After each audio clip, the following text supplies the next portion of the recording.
This is a knockout tournament between the future top swordsmen of the Cardenas family. And among all of them, one guy clearly stands out. He's already crushed dozens of his brothers, and now he's facing a girl who can barely keep up. She struggles to parry his strikes, loses her footing, and quickly realizes the truth. Her brother is on a completely different level.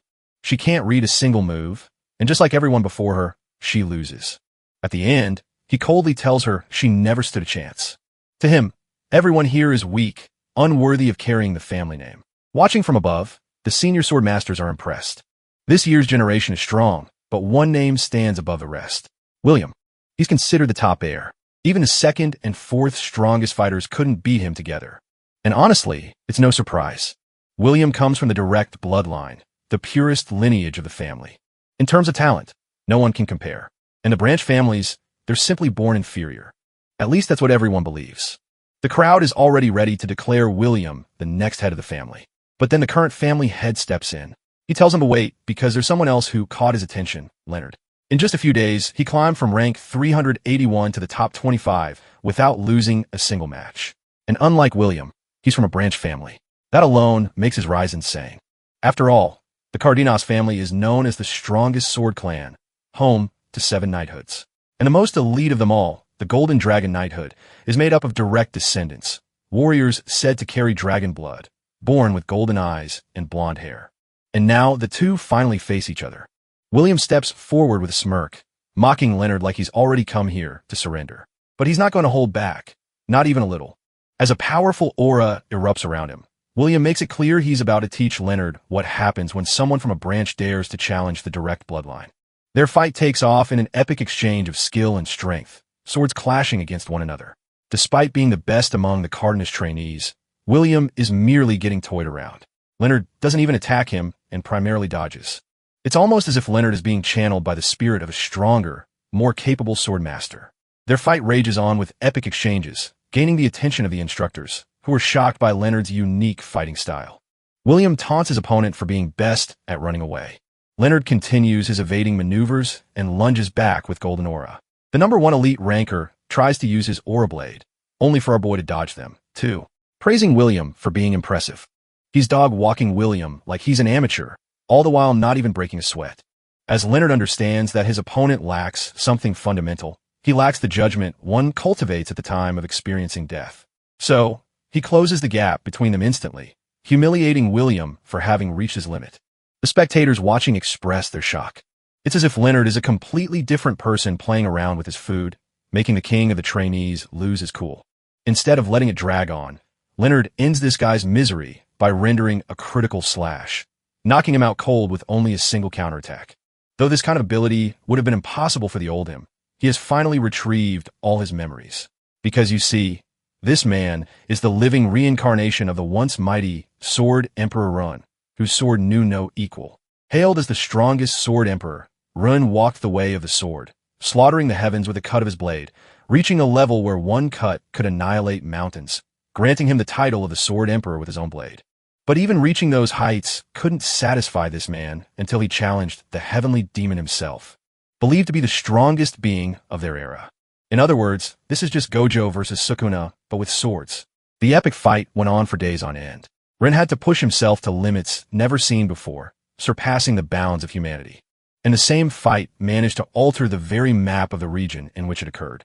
By the end of the battle, Samurai Gojo Shituru found himself exhausted. And under the blood-red infinite Tsukuyomi night sky, the heavenly demon stood tall over him. Ren was panting for his life, questioning how the hell he couldn't win this fight when his swordsmanship had already reached perfection.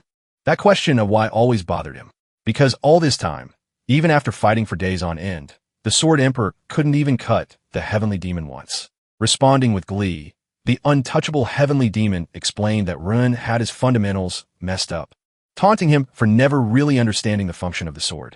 The man had simply challenged him, staking his own life on the line. So, even in the heavenly demon's eyes, Ren appeared to be magnificent, which is literally the same thing Sukuna said to Gojo, by the way. Anyway, the Sword Emperor's inexperience and lack of understanding of his blade became the very cause of his own demise. The suggestion that a man like him, the Sword Emperor, lacked the fundamentals is straight-up trash talk in Ren's eyes. It seems like condescension, but truly, the heavenly demon can only remember Run has a pathetic stray dog to try and challenge him to such limits. What's more is that the heavenly demons strongly believe that with this pathetic defeat of the Sword Emperor, he will be remembered as a loser as his final legacy. Damn, is it me or is bro genuinely slicing him up with that S-tier rage bait right now? The heavenly demon left him to die, once more taunting him as the so-called Sword Emperor of the world. It's not like Rin could do anything either. Bro just collapsed on his ass, realizing how everything ended so quick and easy for him. Feeling utterly disrespected and regretful of the way he swung his sword, he wished for a second chance, a reality where he could change the outcome of this match, wondering if that would allow him to cut the heavenly demon. And that's how the legacy of the Sword Emperor Ren ended. One symbolized as the ultimate defeat, but also at the same time, a new legend was born and replaced the old one in an unexpected turn of events. The next time he opened his eyes, the man was inside the Cardenas family training program. Leonard frantically woke up on the ground, wearing number 381 as his starting position. Ren had just taken over his body, startled what the hell happened or why he kept remembering the same dream again.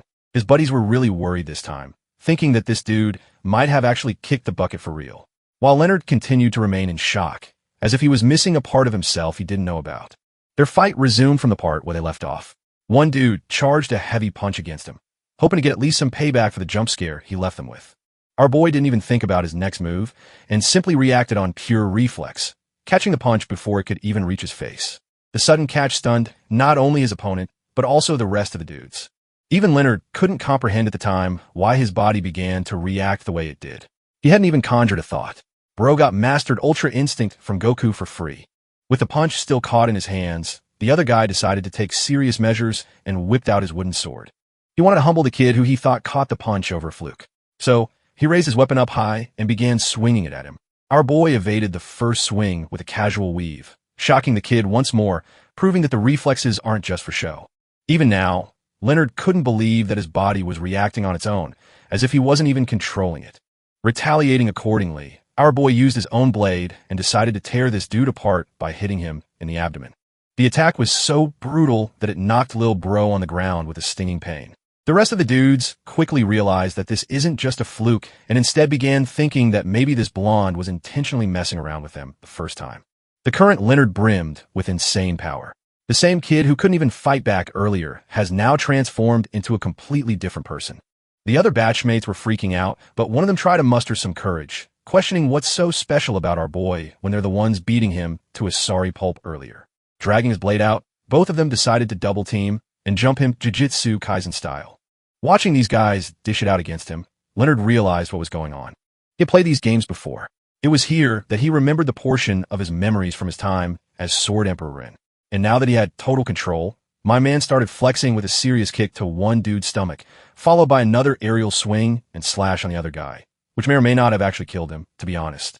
Leonard did what he needed to do and took care of these imbeciles, recalling how he'd always had these same weird dreams. Dreams of a man boasting luscious long hair under the crimson sky, wielding his sword. All this time, he felt pressured and tortured by those same dreams, causing him an identity crisis to the point training felt like a pain. But after all this time, he finally understands what's going on. The same man who he keeps dreaming about, and the one whose memories appear inescapable to him, is Sword Emperor Ren from a different world. And he's the reincarnation of Ren thrown over here in this world thanks to Truck Quinn booking him a ticket to a different body. Leonard finds it really difficult to believe that reincarnation is actually real, questioning if his final wish is Ren actually reached the heavens, allowing him this second chance. Though an air of frustration looms over him because his body is practically sore just from swinging his weapon, showcasing that he's physically inexperienced right now. It's also because the current Leonard has been training the way of the Cardenas style. But from now on, he'll be correcting that by altering his swordsmanship method. Thanks to his in-depth knowledge of his previous life's techniques, Leonard intends to create a boundless ceiling of strength for himself, not caring about the person who helped his reincarnation dream come true. The old him, the most revered Sword Emperor, couldn't achieve those dreams. But now, as Leonard Cardenas, he will carve open a different future, deploying everything to his advantage to become the strongest Sword Emperor in this world, surpassing even his old legacy. That whole motivational monologue aside, we're cut back to the training grounds of the Cardenas family. It is reported that 3 kids are so terribly injured that they're regarded as useless for field training from now on. All of the top rankers and direct descendants don't really care much about the students they lost, believing it won't dent their strength and that field training should continue without trouble. Oh, but that's the interesting part, because when these guys learn that the boy responsible for taking 3 students down is actually number 381, they're shocked. Even more is the fact that he defeated them all alone. The ranks of the students he beat are also brought up. 329, 257, and 133. All of them should be far more powerful than someone like Leonard. So, it boggles them how a completely useless student managed to stomp them into the ground. After all, if a talented boy like that slipped out to ally himself with another faction, the dynamics would shift considerably. The kid who brings up this point is quickly humbled by William, who grazes his face for speaking something so vile. The number 1 ranker has a thin ego and refuses to give a damn about some low-life trash. After hearing about 381's performance, William orders his men to string together a group and forcibly drag Leonard all the way here, possessing a desire to see for himself if the kid is truly that special to them.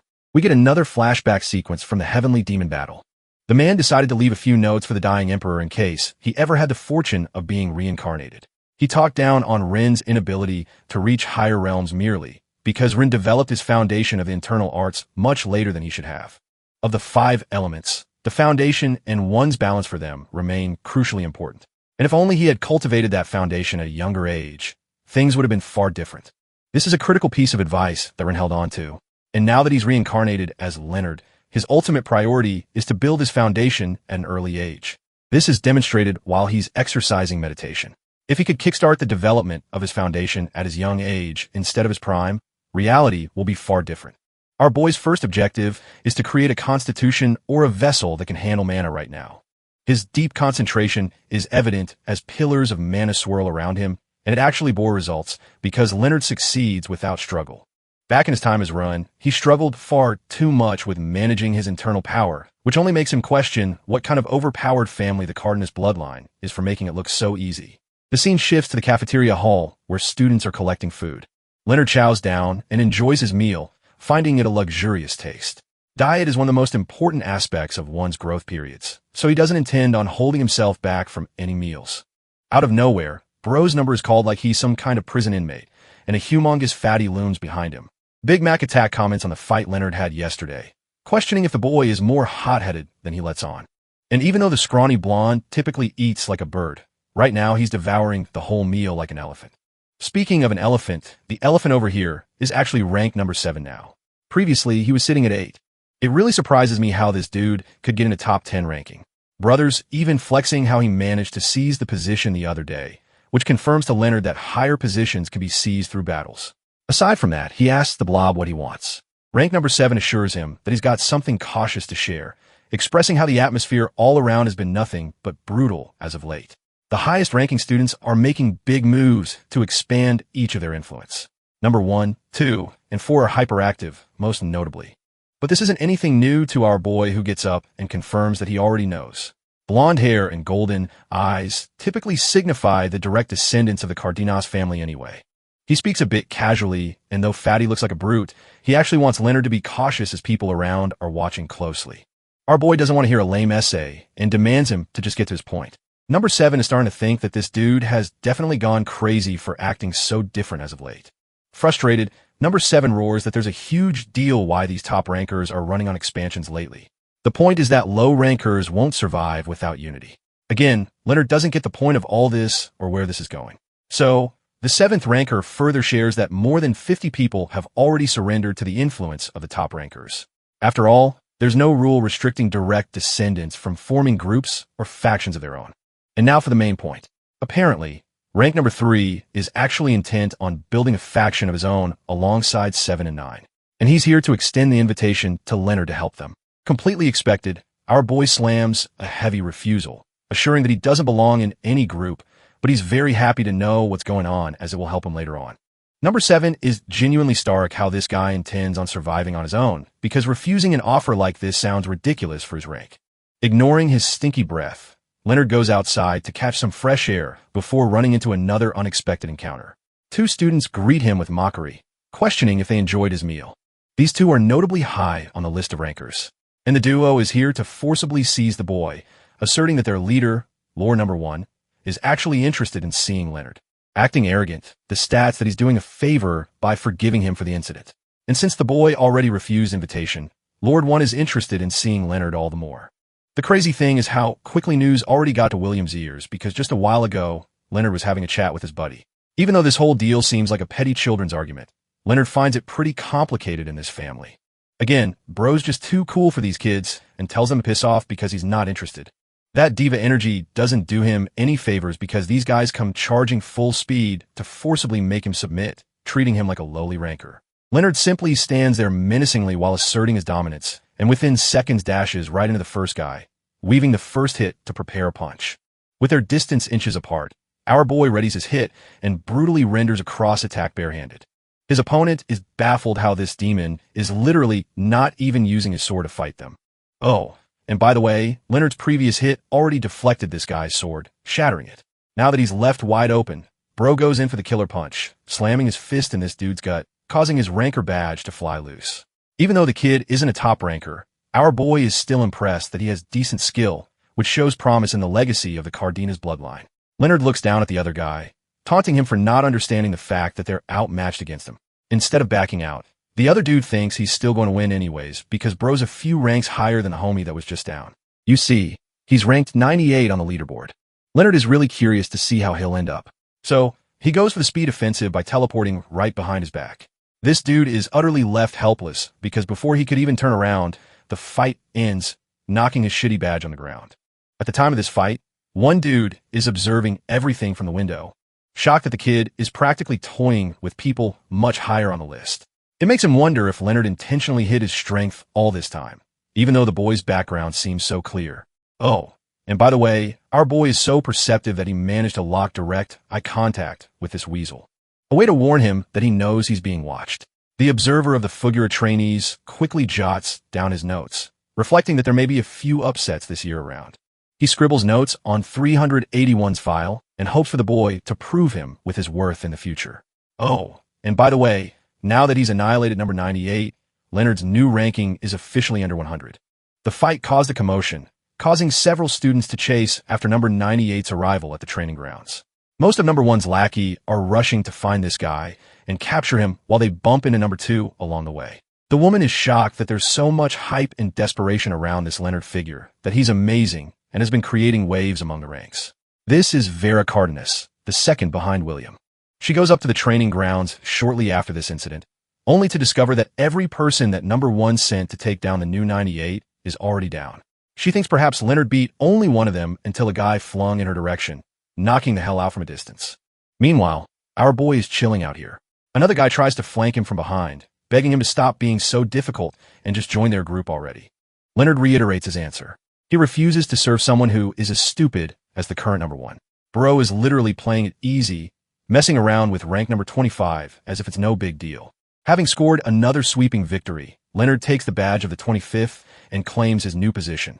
Seizing her opportunity to spark a conversation with him, Verita congratulates the young talent for being promoted. Leonard questions if she's one of them, to which she declines and emphasizes that she can merely sense the ever-flowing constitution inside his body.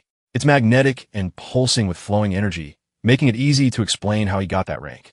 Our boy finds her sensory abilities quite interesting, questioning if she's got some kind of clairvoyance to her arsenal.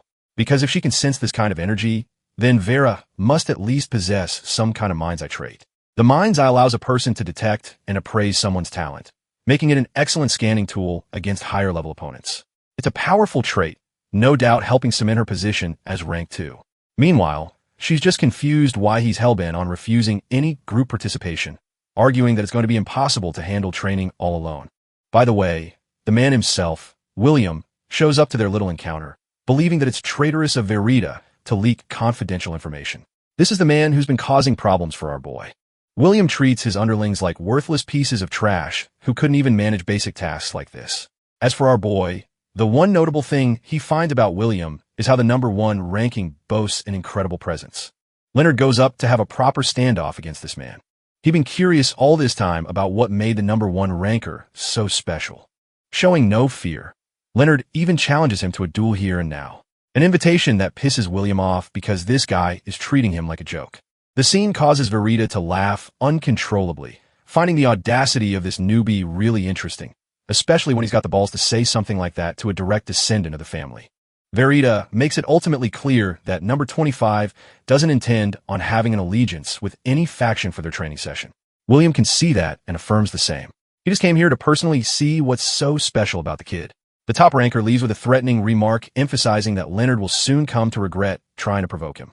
Our boy basically pulls a Sadama okay face because he doesn't really care. What's important to him is the knowledge that there's certain information only these descendants possess, that there's some kind of hidden training where faction creation is involved.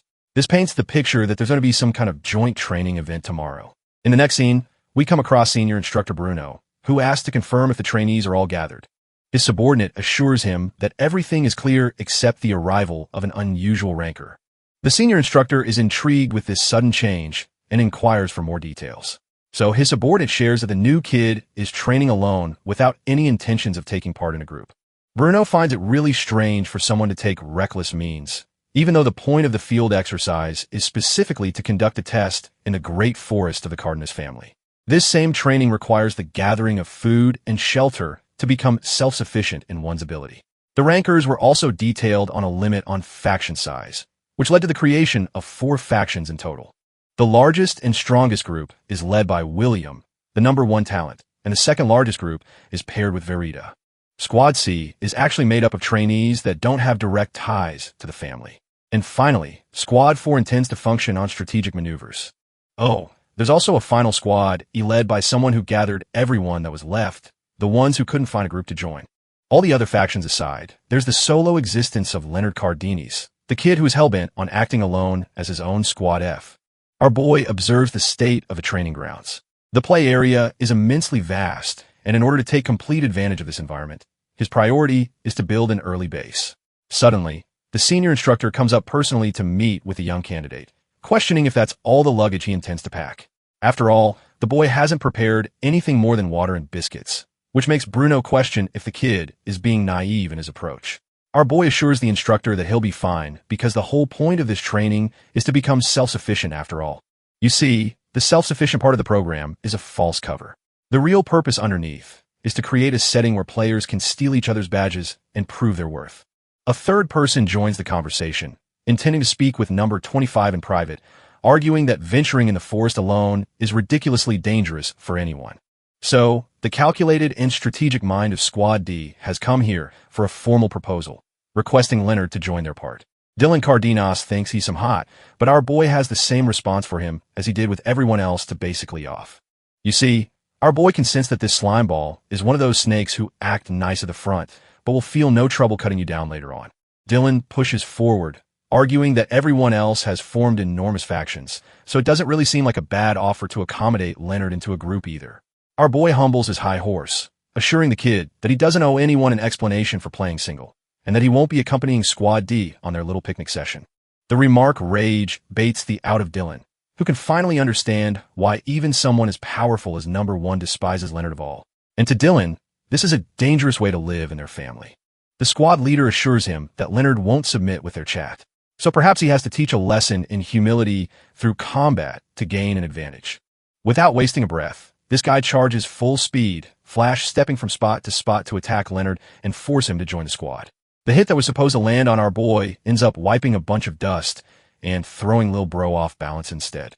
This dude is stunned how Leonard managed to dodge that hit while our boy merely flanks him, calling his footwork terrible.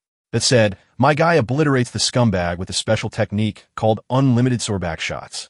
Interestingly, the fainting Dylan reflects that he didn't sense any kind of killing intent from his opponent when he swung his sword, which makes him wonder if this kid has already become some kind of John Wick-level assassin at this age. The attack knocks him to the ground. Lights out for Dylan, while Senior Instructor Bruno is pretty impressed, praising the boy for his smooth moves. At the same time, he explains that Leonard's promotion won't count before the match and that it's best for him to depart for the test already. Having no qualms against the instructor's words, Leonard senses just how powerful his teacher is for concealing his presence like that, too. The craziest part, Bro thinks that even if he was the Sword Emperor Ren from his previous life, he'd still find it a struggling battle to face against someone of Bruno's caliber. All of these recent observations make it very clear that the Cardenas family is truly the greatest Swordmaster clan to exist. Even at such a young age, they've crafted outstanding talent, popping one prodigy after another, which means there has to be some kind of secret dwelling within their bloodline, disregarding that mysterious secret. Leonard bolts ahead to continue on with the training test, hoping to secure his advantageous hideout firsthand. Out in the field, number 25 is making huge waves.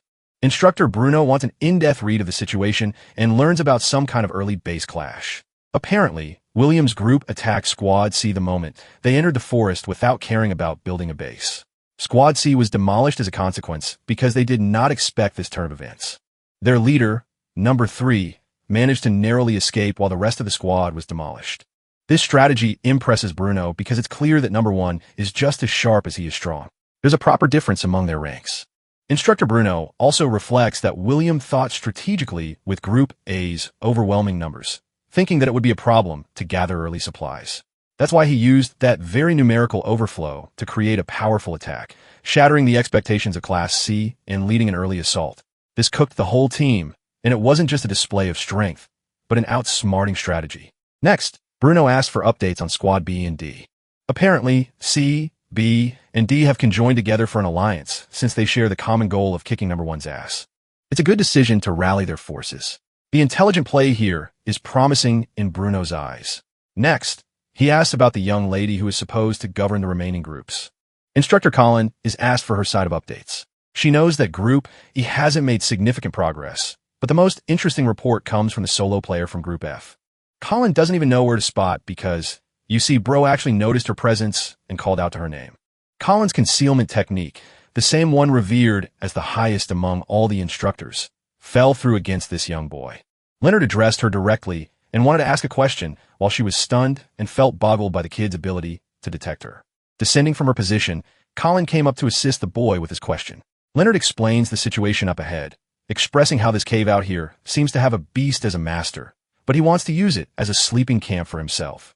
His question is to know if the beast residing here is personally tamed by the Cardenas family, because he didn't just want to recklessly slaughter it without question.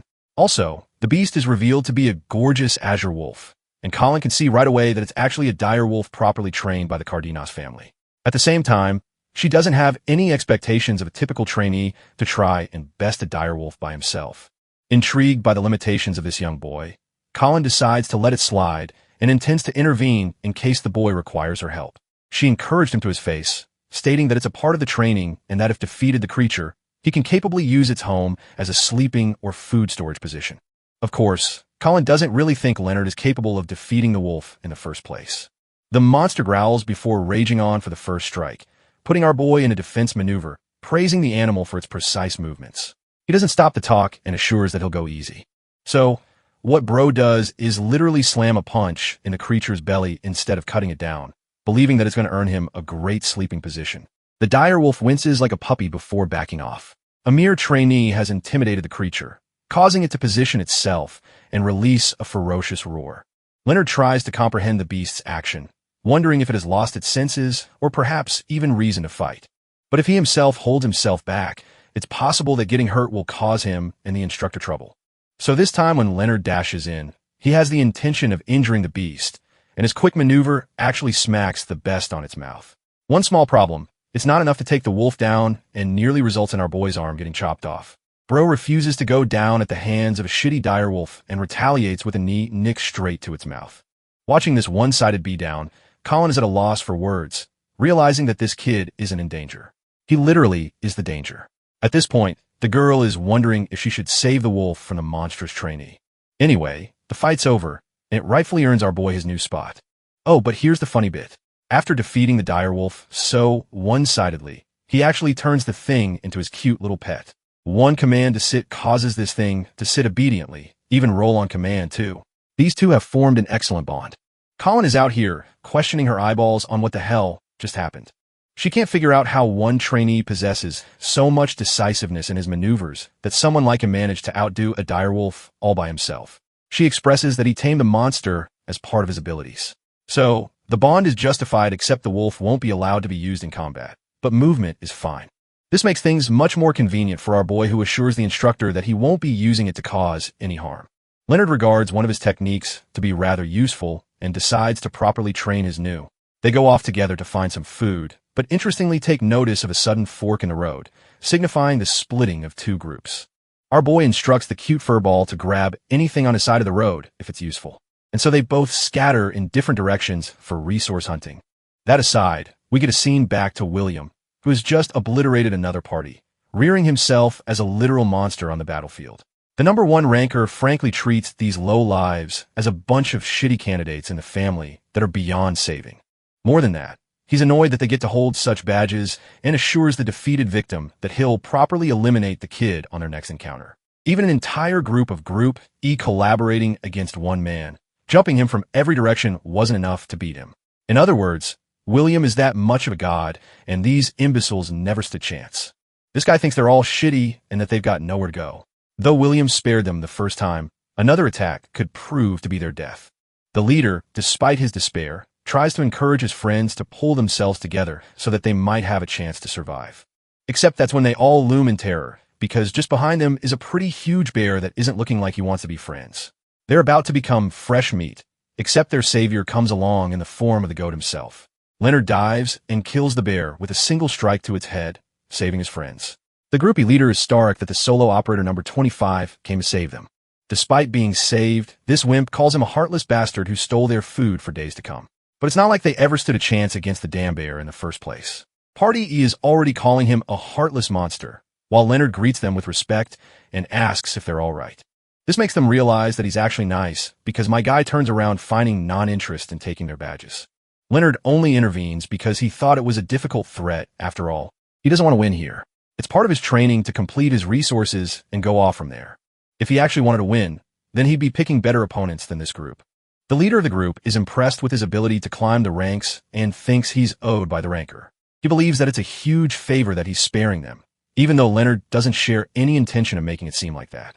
Suddenly, another lingering presence terrifies them because from out of the forest emerges the same direwolf. These guys think they're about to get slaughtered, but it's funny when the direwolf acts like a puppy and returns with an interesting find. Our boy is confused because the person he's brought is actually the injured number 3. The state she's in is bad, but she can at least survive. While they're terrified of the direwolf, our boy is chilling around observing number 3's injuries. Shocked that a fighter of her caliber could end up like this. He thinks it's probably the other rankers who got the best of her. So he asks if the leader of this group wants to truly live. To make sure they survive, Leonard offers a trade. He's happy to give them the bear to help them survive in the long run, and also leaves the advice for them to not get caught up in numbers senselessly. By the time he leaves the impression through his actions that Leonard is actually a pretty good person. In the next scene, number 3 wakes up, questioning where the hell she's at. She checked her arm. It's all patched up, which means someone offered critical treatment. A voice calls out to her, driving her to quickly get out and attack the person it's coming from. Our boy farms by blocking the kick like it didn't even faze him, and is impressed that her leg's doing better. He urges her to rest up while she demands to take her badge. It's a little confusing because Leonard looks down at her chest, hinting that the badge is already there. This makes the girl flustered for her premature attack, and so she confesses her thanks for being saved, arguing that she won't be offering her badge. It's good because our boy never intended on taking it in the first place. He just wants her to chow down on this salivating meal and enjoy herself. The girl is moved by his generosity. Rin used to be an adult in his previous life, so he feels like it's a responsibility to feed any kid at any point. He then asks about how she got those injuries in the first place. The girl declines, running into monsters. A furious expression takes over her because she explains how they were ambushed by William's group shortly after setting up base. The game was over for them before it even began. The fight was a one-sided massacre, and not even a number 3 ranker could do anything to stop it. I mean, Leonard understands that it's easy to see how one side dominates the other. It's a game of numbers with different strategies involved. William played the cards well and deployed an ambush. And for youngsters who are green in combat and strategy, forming tactics is no easy feat. He also learns that the injured arm is thanks to number 1's doing too, because he's even more monstrously stronger than Verita at number 2. Our boy tries to comfort her by saying her squad simply lacked the strength to contest the opposing team, but she's frustrated that they didn't even get a chance to fight back. It impresses the former Sword Emperor that this little girl boasts incredible fighting spirit despite her devastating loss. This only goes to show that she'll end up becoming an incredible warrior in the future. But for now, things are looking bad, and Group B alongside D are destined to fall too. She thinks that it's possible for the rest to form an alliance. But Leonard argues that numerical superiority won't help them in this case either. Even if multiple alliances are formed, Squad, it will simply amass more victories and win that way. Of course, there's also the chance that William foresees the alliance and already has a backup plan. It really shocks Leonard that these kids are out here deploying in algae levels of strategies just to outsmart each other. Our boy crafts a proper plan to target Wilma's group's weak point. His goal is to put all forces to pressure number one. After all, the squad circles around him. So, if they can annihilate the main driving force, the core and pillar of the team, the rest will quickly disintegrate into an unorganized mob, leaving chaos for the largest faction. The good thing, this girl is already hellbent on seeking revenge. So, he asks her to trust him all the more on this plan. Despite her hesitation, she decides to declare him her squad leader, offering full subservience to his cause. The forest path is usually a quiet place, but today it is crowded with the heavy packs and disciplined formation of Squad A. Because they are the Academy's elite, an air of certain victory follows them as they march. William Cardenas, the top-ranked student, leads the group alongside a black-haired peer who advises him to stay patient.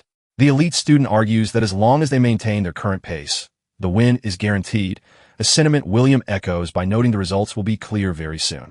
Suddenly, the atmosphere shifts. William senses a hidden presence nearby. He immediately signals for his troops to halt. Standing firmly on the path with his wooden training sword, our protagonist rival addresses the forest. He acknowledges that hiding is a wise move for the weak, but suggests that surrendering is more prudent when there is no hope of winning. He demands that whoever is in the bushes show themselves. Responding to the taunt, Dylan Cardenas emerges calmly from the greenery with his squad. He is surprised that William noticed their presence, jokingly calling him a majestic lion with a sharp nose. Verita Cardenas walks up to join William's side, though she mocks Dylan by suggesting his nose is more like that of dog. William looks down on the lower-ranked students with pure disdain, claiming those at the top can easily read the thoughts of the rabble. He insults Dylan's intelligence and expresses shock that someone of such a low level would dare to stand before him, calling him a stain on the family name. William turns his attention toward Verita, asking if she always enjoys acting so haughty. She simply draws her wooden blade with a smile, comparing William to a peacock rather than a dog. This insult causes William's temper to flare, and he points his weapon at her, claiming his attitude is simply the dignity she lacks as an incompetent woman. The tension breaks as both groups collide in a violent burst of speed. The impact of their wooden weapons is so intense, it practically cracks the earth. Seeing an opportunity, a female senior from Squad E leads a secondary charge from the flank, ordering her units to annihilate Squad A. In response, Number 5 yells for his elites to tighten their defense and hold the line. The forest erupts into a massive chaotic melee as Squads F and E swarm the elite defense line in a frantic brawl. Within the chaos, Verita struggles to hold her own against William's overwhelming power. Every time she blocks, her wrists throb from the sheer weight of his blows. She tries to use her mind's eye to find a weakness, but William appears as a distorted, monstrous image that her special sight cannot process. He is simply too fast and too strong. With a single hand, the top-ranked student overpowers her weapon. Dylan tries to jump in from behind to save her, but William reacts instantly. He catches Dylan's sword with his bare hand, cracking the wood before delivering a brutal kick that sends Dylan flying. Verita sees William's back exposed after the kick and lunges forward, thinking she finally has an opening. However, she freezes midair when she notices his posture is too deliberate. She realizes too late that he left his back open on purpose to lure her in. William moves with blinding speed, striking her down before she can land her attack. He mocks her, noting that even her special eyes aren't perfect since her movements look slow to him compared to number 25. With a powerful final blow, he strikes her down to the ground. Standing over the kneeling Verita, William declares himself the winner of the training session. He tells her to admit defeat, as he believes no one can win against him. Just as he claims victory, a voice interrupts, calling his judgment premature. Leonard walks into the clearing, casually dragging the unconscious body of number 5 by the shirt. Verita is shocked to see him, but Leonard simply tosses the elite student at William's feet. William is stunned and demands to know what the boy he considers an inferior is doing there. Leonard explains that he is simply returning the favor for what William did to his squad. When William laughs and says Leonard shouldn't even have a squad, Leonard calmly explains that while he didn't have one at first, things have changed. A deafening roar echoes from the forest, drawing William's attention to the hill. A massive army of students from Squads F and E is charging down towards Squad A's position. Our hero explains that this is the rebellion of the people William deemed worthless. A flashback reveals how this happened. Earlier, Squad E had successfully hunted a giant wolf, which gave them the resources to survive. Leonard and number 3 approached the celebrating group to offer an alliance. Although the leader of squad, he felt they were too weak to help, Leonard challenged that mindset. He told them not to be bound by their rank numbers, as they all received the same rigorous Cardenas training. Leonard's logic is that since their growth speed is roughly the same, numbers are just name tags. He points out that while only a few people manifest unique traits, the base potential of most students is nearly identical. He uses himself and the blue-haired girl as examples, showing how she climbed up from a branch family and he crawled up from the bottom through sheer effort. He yells at the hesitant leader, explaining that their problem isn't a lack of strength, but a lack of courage and the heart to believe in themselves. By extending his hand in partnership, Leonard convinced them to join him in taking down number 1.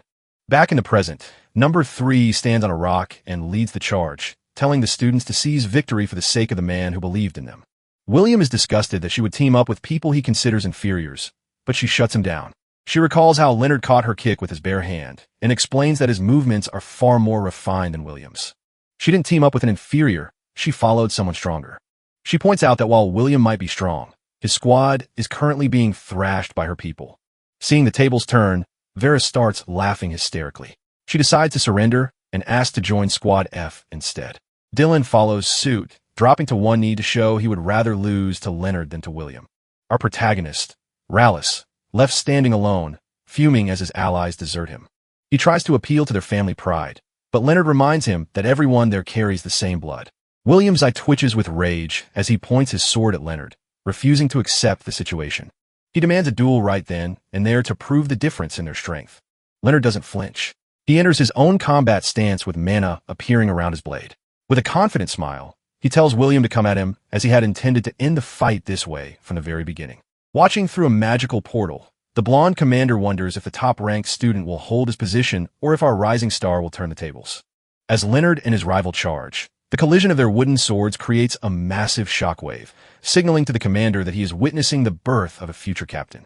William immediately goes on the offensive, unleashing a barrage of heavy and rapid strikes that force our hero into a purely defensive stance. The sheer power of these hits is enough to exhaust anyone's arms just from blocking. But Leonard remains focused. As they trade blows, William internally mocks the boy, thinking his movements are too easy to read for someone of his status. However, William suddenly shifts his style, swinging from a distorted and unnatural angle that catches our protagonist by surprise. This unusual technique is exactly how William defeated the second-ranked student earlier. But as the fight continues, Leonard begins to adapt. The commander is impressed to see that our hero is actually seeing through these complex techniques in real time. It is a feat that even the higher-ranked elites couldn't manage, especially for someone without an innate trait. By analyzing the force behind each strike, Leonard realizes that his opponent isn't just relying on muscle. He deduces that William's secret trait is psychokinesis, an invisible power that allows him to put massive destructive force into swings from angles where a normal human shouldn't be able to generate power. Because of this invisible advantage, William is able to defy common sense, launching attacks that would catch even an experienced trainee off guard. When the two blades lock in a stalemate, William realizes our guy has figured out his secret. He is frustrated and demands to know why Leonard has been hiding such high strength all this time. Our protagonist doesn't give a verbal answer, choosing instead to let his sword work speak for him as a golden crest appears, symbolizing his readiness to fight like a true member of the House of the Sword Duke. In response, William escalates the fight by using his psychokinesis to launch long-range energy slashes. Leonard is momentarily shocked by the range of these attacks, acknowledging that the top rank wasn't just for show. As William prepares a massive aura of blue energy to finish the fight, our hero realizes that his current body is too weak to match that raw external power directly. He also knows he shouldn't draw too much attention by using his own forbidden techniques. So, he decides the only solution is to rely on pure speed and precision to cut his rival down. Moving fast, Leonard dodges a strike that is powerful enough to shatter a tree. From the sidelines, Vera and Dylan watch in awe. Verita finally understands why she struggled so much against William earlier, realizing his invisible trait was masking his true movements. While Dylan initially thinks Leonard is just running away, the commander notices the truth. Our guy is actually cornering William on purpose, moving like a predator that is leisurely trapping its prey. Suddenly, Leonard appears deep within William's guard. Terrified by how quickly the distance was closed, William can only watch in shock as Leonard delivers a decisive blow that causes a massive explosion. The impact sends the top student flying through the air, coughing up blood. As he lies in the crater, William feels a sense of true lethality, seeing a spectral image of a reaper behind Leonard that represents his overwhelming killing intent. Eventually, our protagonist lowers his sword, and William admits defeat. While the other students are stunned into silence or complaining about lost bets, the atmosphere between the two rivals changes. William sits up and actually thanks Leonard. He explains that losing has finally freed him from the suffocating pressure of his father's expectations and his own obsession with being the strongest. He acknowledges it was a good match and shakes Leonard's hand in a sign of genuine respect. The commander concludes the field training, satisfied with what he calls a great harvest. He notes that Leonard was the only one who truly understood the purpose of the exercise, which was about leadership and strategy as much as combat. While the team marvels at how Leonard turned the lower-ranked squads into a winning army, the commander orders them to prepare for the return trip. He also instructs to contact the main house, declaring that it is finally time for the coming-of-age ceremony. Later, under the vast starlit sky, Leonard spends his final night in the forest, sharing a quiet moment with the giant blue wolf. He gently strokes the creature's nose, explaining that he has to leave the following day and cannot take the beast with him. Sensing the wolf's sadness, he offers a bittersweet smile and promises that this isn't a permanent goodbye. Since he intends to return once he is stronger, he encourages the wolf to grow powerful enough to keep up with his future journey. As he walks away, the wolf lets out a series of howls toward the full moon, and our protagonist resolves to finally give the creature a proper name when they eventually reunite. The scene transitions to the following day inside a moving carriage where the dynamic has shifted significantly. Despite their previous rivalry, William is now sitting with Leonard while Dylan, Verita, and the girl number 3 occupy the opposite seats.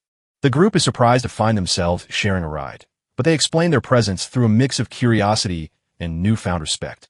Verita admits she followed the star of the training session, while Dylan simply wanted to speak with the man who climbed from the bottom of the ranks to the very top. William, though clearly irritated by the chatter, has focused his attention entirely on Leonard to discuss the next phase of their education. With the field training over, the descendants of Cardenas must now undergo the blood awakening ceremony. William explains that their family possesses unique internal organs that normal humans lack, and the ceremony is a ritual designed to activate them. This revelation explains why their previous training was limited to basic subjects. The real work begins only after these organs are functional. Once awakened, these manneries allow a person to manipulate energy with far greater freedom. This is also why the Academy banned external aids like spirit fruits or stones, as the focus must be on developing this internal power. The conversation reveals that upon completing this ceremony, the trainees will join the Young Dragon Knighthood. This is a specialized elite unit focused on real-world combat education and tailored curriculums for every student. Leonard is surprised to hear this, as the knighthood is not yet public knowledge. The elites explain that the mana corps differ from person to person in both attribute and number. While a single corps is considered the absolute best due to its extreme training efficiency, having more corps is seen as a massive burden, as every additional corps requires exponentially more resources and focus to balance. A pentacorps is viewed as the worst possible outcome, requiring 25 times the effort of a single corps. Unfortunately, the ceremony reveals that Leonard is indeed a pentacorps. While William prides himself on his rare single corps status, Leonard realizes that his path will be perceived as a failure by his peers. He internally laments that the world views his bloodline talent as a curse, even though his sword talent is unmatched. However, our hero sees this as a hidden opportunity. Drawing on knowledge from his past life regarding the 5 elements, he understands that if he can harmonize these 5 cores into a single flow, he can reach heights that even a single core user could never imagine. Despite the stigma surrounding his core count, Leonard's performance catches the eye of Commander Fabian of the Young Dragon Knighthood. When Leonard enters the Grand Hall, Fabian is immediately impressed by the boy's martial presence, noting that he has reached a high level of completion without even using aura. Leonard calmly argues that true martial arts are built with the heart and body rather than just raw energy, a sentiment that causes the commander to laugh with delight. Due to this impressive attitude and obvious skill, Fabian grants Leonard special grade status, insisting that talent matters more than core counts. As part of this special treatment, the commander gifts Leonard a spatial bag filled with supplies and grants him the rare right to choose his own training location. When our protagonist asks for the place best suited for his current level, Fabian directs him to Calabagos. This remote, rugged island is known as an untamed wilderness, so dangerous that even veteran knights often give up there. It is a place filled with demon-tier monsters and a brutal environment.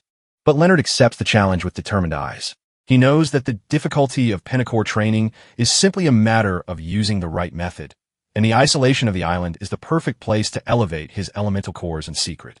The journey ends as Leonard steps through a magical portal and arrives in the dense forests of Calabogos. As he begins to navigate the giant trees with his supplies on his back, a mysterious black-haired man in a green cloak appears silently behind him. The man introduces himself as Bradley, a high-ranking senior knight from the Basilisk Squad. Leonard politely introduces himself, prompting Bradley to lead him deeper into the forest to a more suitable location. As they walk, Bradley explains that the island is populated by apprentice knights and advises the protagonist to show respect to his seniors. Though he notes that a specific rule prevents these older students from interfering with first-year rookies. For this reason, Leonard realizes he doesn't necessarily need to be intimidated by the higher-ranking residents. Bradley eventually outlines the schedule for the coming year, explaining that the first 6 months will be a period of protection under his watch, while the latter half will transition into an official training period. After that, our hero will be expected to survive entirely on his own. Bradley leads the guy to a room built into a tree, noting that while he usually wouldn't provide housing, Leonard's special status earned him this accommodation. He clarifies that for everything else, such as food and supplies, Leonard must be self-sufficient by using spirit stones as currency. When our protagonist asks about the difference between the two periods, Bradley explains that the protection phase involves active support, while the training phase focuses primarily on keeping other students from attacking him. He also clarifies that while combat is expected, killing is strictly prohibited. Before Bradley leaves, Leonard asks for an appraisal of his provided resources. Upon checking the bag, Bradley is shocked to find 3,000 spirit stones and 100 elixirs for every attribute.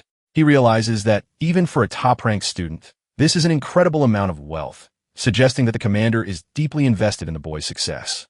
Bradley takes a moment to explain that spirit stones are mana-infused or is used to expand a cultivator's internal capacity. He notes that with this many resources, a single core user could reach the 10th stage, and even a pentacore user like Leonard should be able to hit the 5th stage. This leads into an educational breakdown of the 5 major realms of martial arts. The first is the body-tempering realm, where mana is used to expand the internal whole. The second is the external power realm, which involves releasing tempered mana as aura. The third is the transcendence realm, where a fighter refines their unique individuality. The fourth is the demigod realm, allowing one's internal imagery to manifest in the physical world. Finally, there is the divine realm, a level of godhood only ever achieved by the family ancestor, Cardines. Bradley becomes visibly frustrated at the mention of skeptics who doubt the ancestors' legends, calling them fools who would still be slaves if not for the ancestors' victory over the evil dragon. With the explanation finished, Bradley instructs our hero to begin his mana cultivation and leaves him alone in the room. Leonard picks up a stone and realizes that since the ambient mana on the island is so thick, the act of absorption shouldn't be too difficult. Fortunately, he is in luck as he already mastered these techniques in his previous life. Through his past experience, his progress is unnaturally fast. In just a few hours, his muscles begin to glow with heat as he reaches the 3rd stage of cultivation. He calculates that he could reach the 5th stage in a single day, but he worries that such rapid growth will look suspicious to the instructors. Initially, he considers hiding in the mountains to mask his progress, but he changes his mind. He decides to lean into the narrative of being an unparalleled genius to ensure his potential isn't wasted. Meanwhile, other apprentice knights outside his room marvel at his dedication, noting that he hasn't emerged for over a month and a half. They assume he is struggling to reach the 5th stage, which they consider the bare minimum for survival on the island. These seniors eventually head off to hunt, joking about their own low skill levels compared to the dangerous monsters nearby. After 6 weeks of seclusion, Leonard finally emerges and seeks out Bradley to request a real metal sword. Bradley is initially skeptical, accusing the boy of becoming arrogant after a bit of training. To prove his progress, our protagonist delivers a devastating punch that shatters a massive boulder. Bradley is stunned to see that a pentacore user actually reached the 3rd stage in only a month. To test the boy's resolve, Bradley releases a terrifying demonic red aura that momentarily overwhelms Leonard.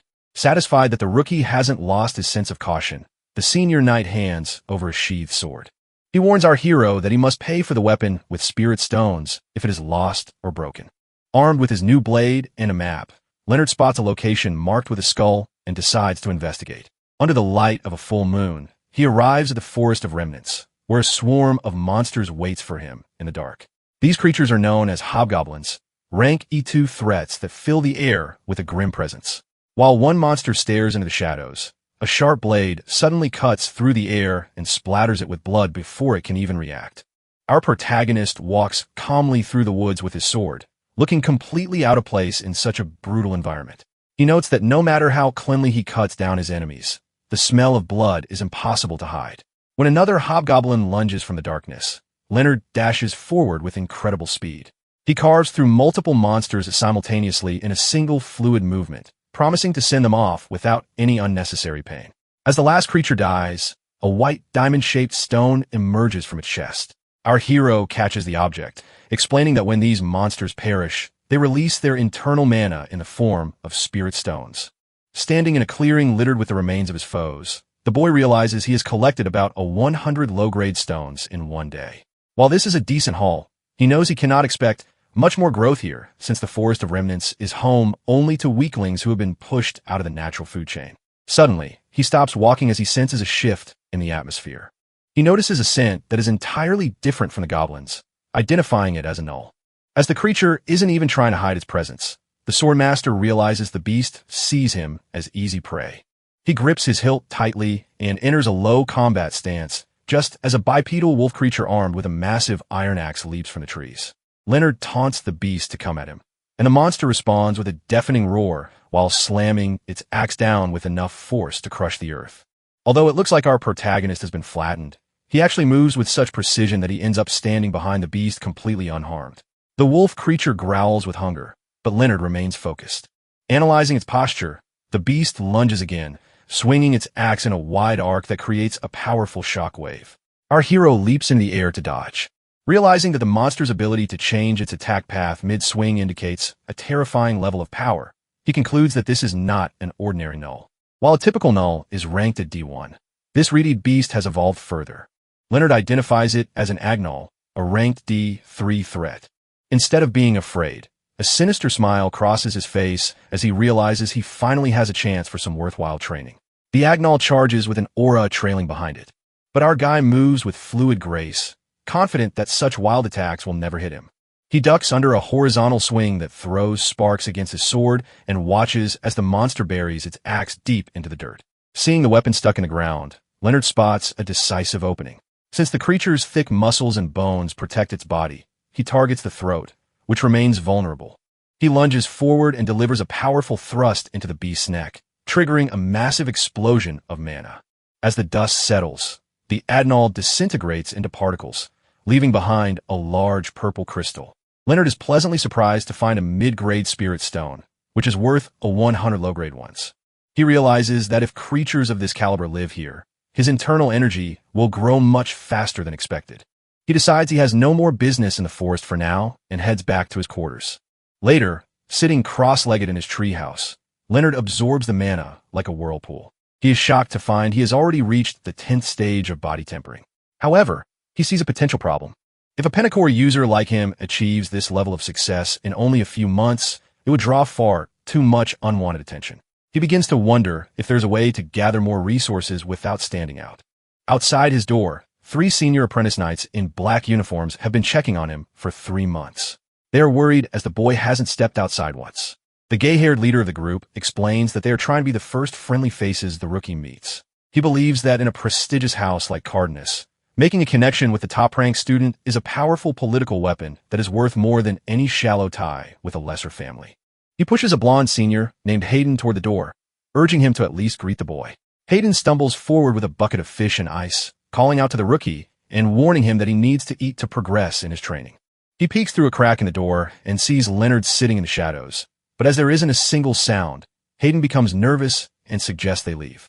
Inside the room, our protagonist watches them go and realizes they were simply probing the situation. However, he saw Hayden's face clearly through the gap in the door and hatches a plan.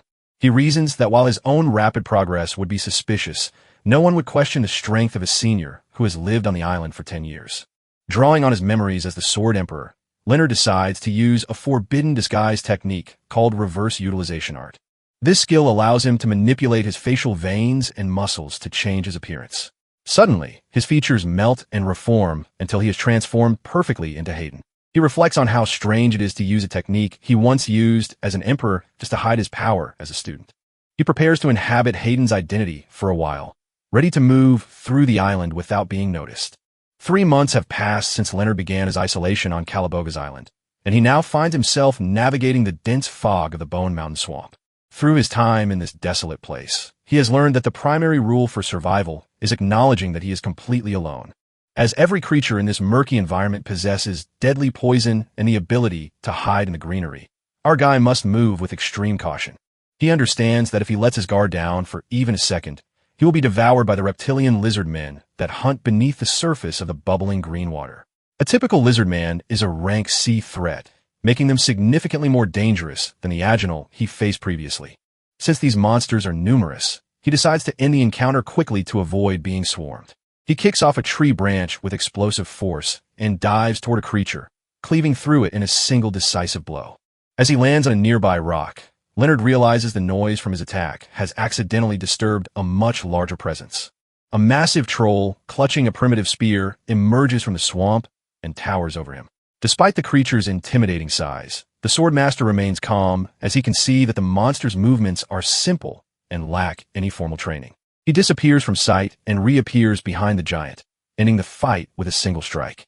As the troll falls, it leaves behind a multicolored spirit stone. By collecting this prize, Leonard notes that he has now gathered 1,500 mid-grade spirit stones. He concludes that the total mana within this haul is more than enough to reach the next stage of his cultivation in one go.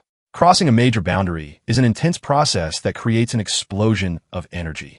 Our protagonist is currently at the 10th stage of the body refining realm and continues to use his hate in disguise to avoid suspicion. However, he knows that breaking through to the next realm will release so much mana that it will be impossible to keep his progress a secret on the island. For this reason, he begins searching for a secluded space that can suppress the mana explosion and provide shelter from the elements. While pushing through a curtain of vines, he discovers a hidden valley filled with plants. He is shocked to find a field of rare spirit herbs that have a much higher mana absorption rate than spirit stones. He notices a muscular troll guarding the field, but before the monster can react to his presence, a giant white lycanthrope leaps from a cliff and attacks. Leonard watches from the shadows as the two beasts engage in a violent territorial dispute. He is impressed as the troll can manipulate dozens of tons of earth and stone, while the wolf creature dodges with the speed of lightning. Realizing this elemental battle won't be settled quickly, he sees an opportunity to slip toward a cave entrance behind the monsters.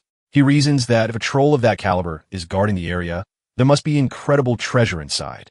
As he enters the dark tunnel, he notices that the sounds of the battle outside vanish instantly. This silence makes the cavern the perfect spot for his breakthrough, since the walls naturally block out noise and mana fluctuations. Deeper inside, the tunnel opens into a massive chamber centered around a magnificent tree glowing with intense golden light. Leonard is baffled by the sheer quantity of mid-grade spirit herbs growing at the roots. When he tries to touch the tree, his fingers ripple against an invisible mana barrier. This protective shield explains why he couldn't sense the immense power of the golden tree from the outside. He suspects this tree is high-grade, or perhaps something even more legendary that the troll doesn't fully understand. Just as our protagonist prepares to begin his breakthrough, he senses a presence behind him. The wounded troll from the entrance has followed him into the cave, dripping blood from its battle with the lycanthrope. Due to the cave's unique mana-blocking properties, even the Swordmaster didn't notice the creature until it was standing directly behind him. Luckily, the monster is heavily fatigued and its wounds haven't healed yet. The troll roars in a rage and slams its fists into the walls, causing the cavern entrance to collapse.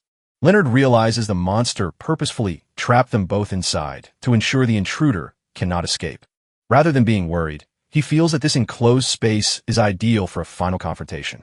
He draws his sword as a massive mana appears around him, ready to take down the Guardian and claim the cave for his transition to the next realm.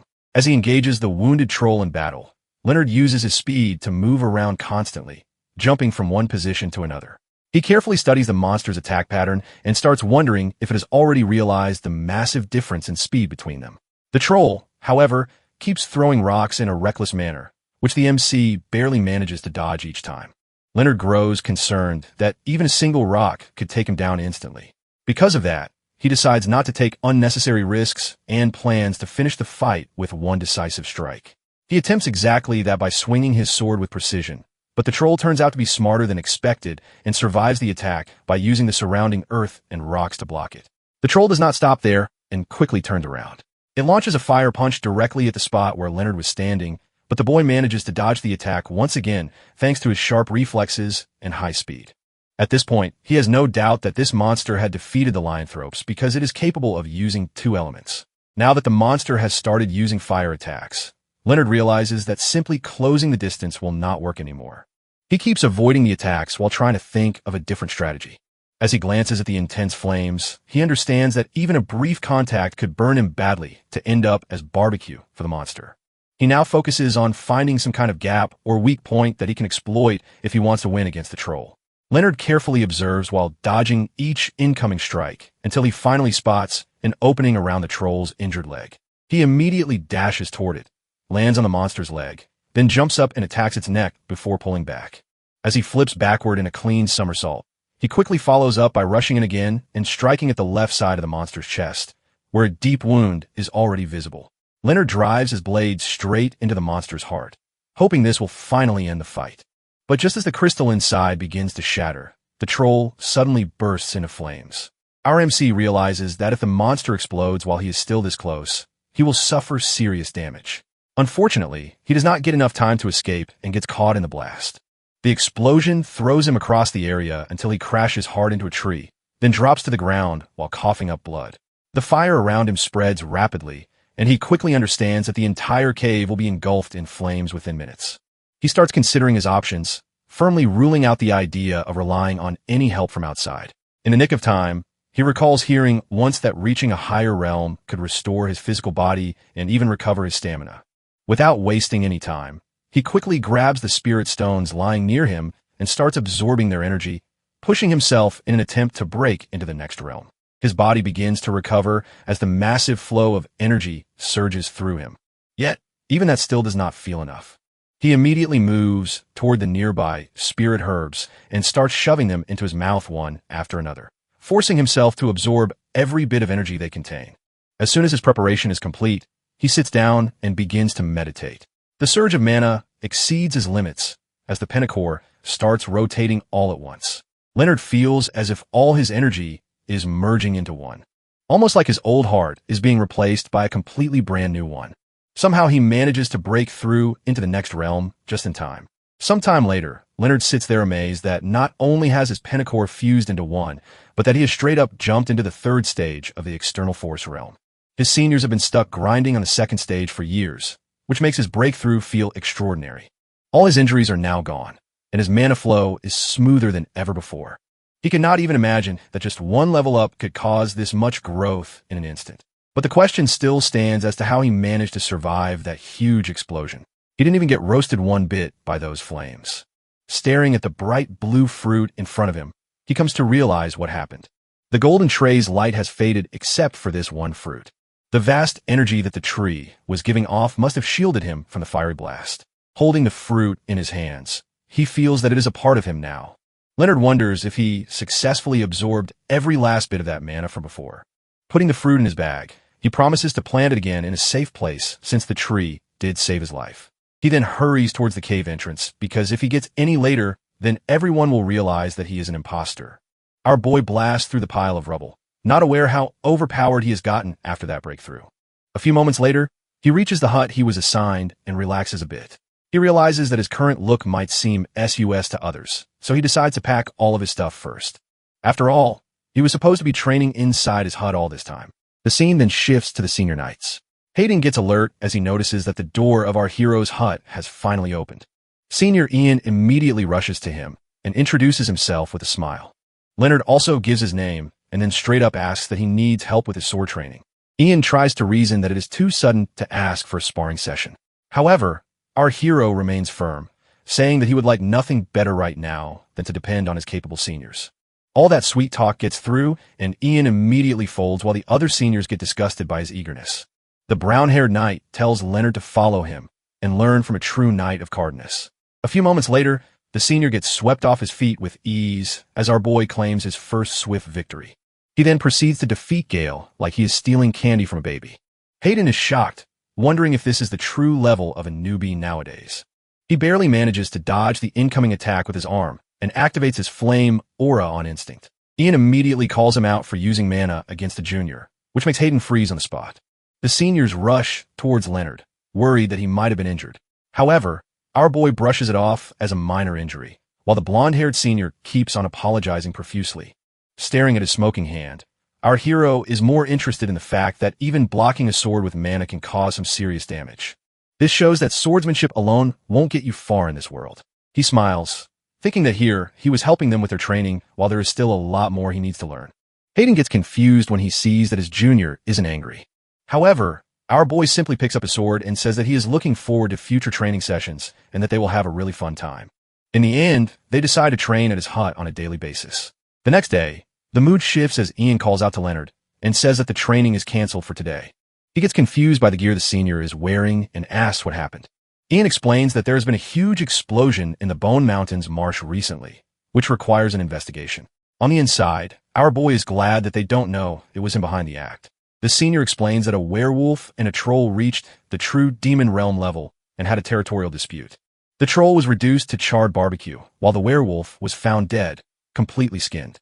Ian guesses that the two must have taken each other out, and because of that, the small fry are trying to claim the territory now. That is why the Order has mobilized the knights to take care of the mess. Since our boy is still a newbie, he cannot come and must stay here. As compensation, Ian says that he has something to give him in return. The senior drops a couple of swords on the ground and says that these will help with practice. Leonard thanks him for his generosity. However, the shameless senior then tells him to return the favor when he makes it big in the future. Our boy smiles and sees him off while the guy reminds him to stay safe since all the knights are busy training for today. He thanks Ian again for his advice. While on the inside, he is surprised since he never expected the incident to skyrocket like this.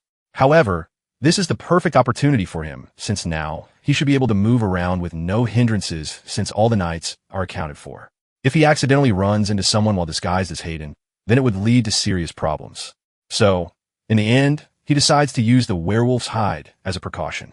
Stopping at the edge of the cliff, he declares that it is now time for him to explore the Owl Plains. Looking around, he notes that it's way too quiet, but at the same time, he can feel monsters watching him from a distance. Even though their bloodlust is obvious, none of them is making a move, which leaves him confused. Leonard figures they're either playing smart or completely lost their reasoning. This makes him sad that this whole trip was a waste of time. Just then, a massive shadow swoops down from the sky, revealing itself to be a giant owl-like creature. Pulling off his hood, our boy asks the owlbear if it's the first challenger of the day. For him, this is actually perfect timing since he was itching to test out his new power anyway. Meanwhile, on the other side of the island, a group of people struggles their way forward towards the shore. Their leader announces that they have already lost 2 members to the sea. Acting like a full-on cult preacher, he tells the rest to treat that as a lesson in sacrifice and dedication. The man in question is a deadly cult follower who is known as Curtis Fifth Shadow. He hypes them up, shouting that their comrades didn't die for nothing and orders them to complete the mission at all costs. The Fifth Shadow orders them to go and capture the Cardenas newbie alive and uncover what makes his bloodline so special. As they split up, he gives one final command to show no mercy, even if the target is just a kid, calling the Cardenas nothing but evil. A few moments later, one of the invaders gets separated from his squad. The guy is immediately shaken by how many A-ranked monsters are roaming this island.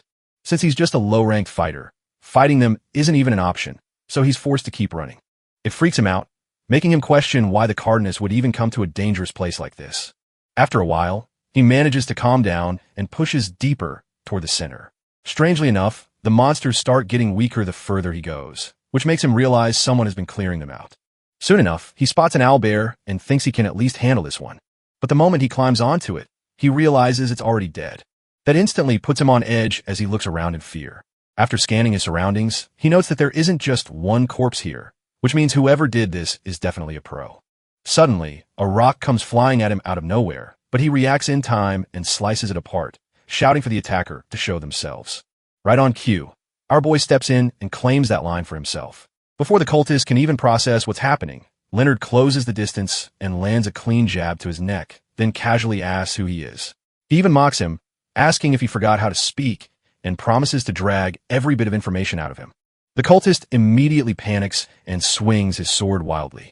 Our hero steps back, reading the killing intent behind the strike, and realizing this guy is actually going all out.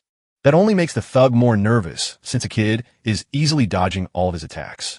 Leonard then slips behind him and launches a surprise attack, but his blade bounces off the guy's armor that makes him pause, wondering if it's some kind of magical artifact. Sensing danger, he quickly retreats, just as a massive snake manifests around the cultist. The guy can't believe he had to pull out a secret technique against a brat like this. Our boy asks if that's supposed to be some kind of assassination trick, then immediately roasts him for having painfully average sword skills. As he closes the gap again, the two clash blades once more while Leonard keeps talking trash, pointing out that the guy clearly hasn't fought anyone strong before. The cultist then breaks into a smile as he summons chains that wrap around our hero's sword.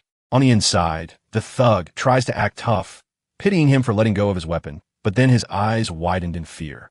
Our boy isn't the least bit concerned as he pulls his arm back and makes a tight fist. He taunts the cultist for thinking that he needs a sword to fight, and then proceeds to deliver an extra duck's knuckle sandwich that sends the guy flying away. The low-rank fighter is shocked that the kid is able to react quickly and effectively in an instant.